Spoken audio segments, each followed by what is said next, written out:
আবারও আপনাদের সামনে একটি নতুন ভিডিও নিয়ে আসলাম। আপনারা দেখতে পাচ্ছেন ঘষে নিচ্ছে প্রথমে ওয়াল, তারপরে ঘষা হচ্ছে গ্রিলের দরজা।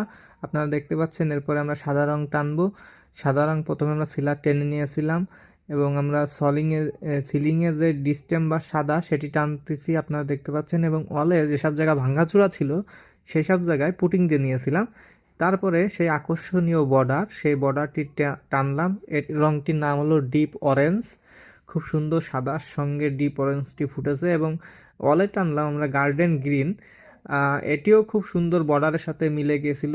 তারপরে আমরা আবার গ্রিলে চলে আসলাম। গ্রিলে টার্কিস ব্লু রংটি দেওয়া হচ্ছে। এটি হলো টার্কিস ব্লু, একটু পেস্ট রঙের মতো, পেস্ট কালারের মতো।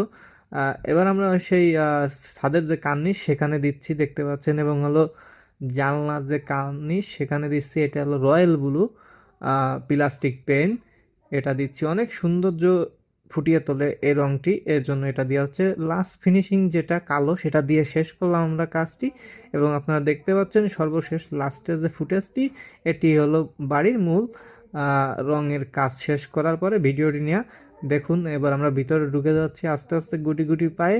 দেখতে পাচ্ছেন সিঁড়ির যে পা দেওয়ার উপরে সেখানে আমরা কালো টেনে দিয়েছিলাম, এবং সিঁড়ির কার্নিশে দিয়ে দিয়েছিলাম ডিপ অরেঞ্জ। এবং ঘরের ভিতরে চলেন আমরা দেখিয়ে দিই আপনাদেরকে কেমন লাগছে। দেখুন আপনারা, উপরে সাদা সিলিং এবং সিলিং বর্ডার দেওয়া যেটি হলো ডিপ অরেঞ্জ এবং গার্ডেন গ্রিন দেখতে পাচ্ছেন ওয়ালে দেওয়া, এবং নিচে কালো দেওয়া। সর্বশেষ আপনাদেরকে দেখিয়ে দিলাম। ভালো লাগলে অবশ্যই লাইক কমেন্ট শেয়ার করবেন। ধন্যবাদ সকলকে।